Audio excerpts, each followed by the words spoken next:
पहला पाठ निर्गमन ग्रंथ। मूसा ने झाड़ी में से प्रभु की वाणी सुनकर उससे कहा, जब मैं इज़राइलियों के पास पहुंचकर उनसे यह कहूँगा, तुम्हारे पूर्वजों के ईश्वर ने मुझे तुम्हारे पास भेजा है, और वे मुझसे पूछेंगे कि उसका नाम क्या है, तो मैं उन्हें क्या उत्तर दूंगा?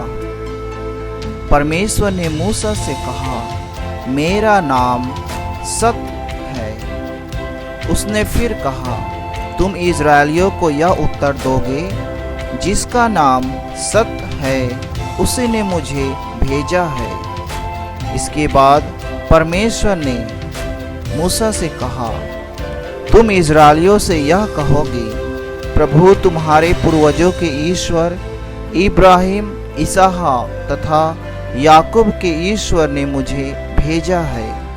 यह सदा के लिए मेरा नाम रहेगा, और यही नाम लेकर सब पीढ़ियाँ मुझसे प्रार्थना करेगी।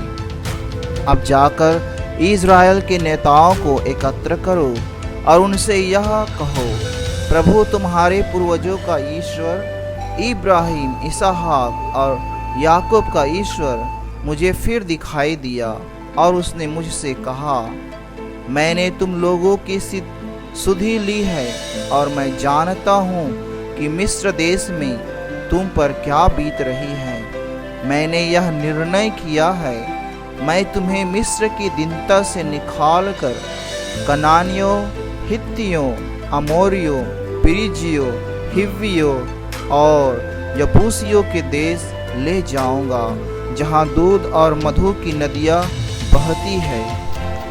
वे तुम्हारी बात मानेंगे, और तुम इज़राइल के नेताओं के साथ मिस्र के राजा के पास जाओगे और उससे यह कहोगे, प्रभु इब्रानियों का ईश्वर हमें दिखाई दिया, हमें मरुभूमि में 3 दिन की यात्रा करने दीजिए, जिससे हम अपने प्रभु ईश्वर को बलि चढ़ाएं। मैं जानता हूँ कि जब तक मिस्र के राजा को विवश नहीं किया जाएगा, वह तुम लोगों को नहीं जाने देगा।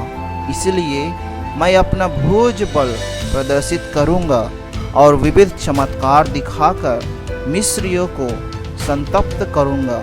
इसके बाद वह तुम लोगों को जाने देगा। सुसमाचार संत मती के अनुसार। थके मांदे और बोझ से दबे हुए लोगों, तुम सभी मेरे पास आओ, मैं तुम्हें विश्राम दूंगा। मेरा जुआ अपने ऊपर ले लो और मुझसे सीखो। मैं स्वभाव से नम्र एवं विनीत हूँ। इस तरह तुम अपनी आत्मा के लिए शांति पाओगे, क्योंकि मेरा जुआ सहज है और मेरा बोझ हल्का। ख्रिस्त में प्यारे भाइयों और बहनों, अगर हम पुराने विधान को गौर से पढ़ें तो हमें पता चलेगा कि ईश्वर किन किन रूपों में लोगों के सामने प्रकट हुआ। उत्पत्ति ग्रंथ में उसने इब्राहिम को साक्षात दर्शन दिया और एक विधान रचा। एक दूत के द्वारा याकूब को संदेश मिला और यिर्मयाह को दिव्य दर्शन द्वारा संदेश मिला था। और आज के पाठ में मूसा को ईश्वर की वाणी सुनाई पड़ी। मान लीजिए कोई व्यक्ति हमारे पास आकर कोई महत्वपूर्ण संदेश सुनाए तो उसको कौन मानेगा? इसे मूसा अच्छी तरह जानता था, इसलिए उन्होंने प्रभु का नाम जानना चाहा। यहूदियों में किसी व्यक्ति के निजी नाम का बहुत महत्व था। नाम से ही उस व्यक्ति के संपूर्ण चरित्र का पता चल जाता था।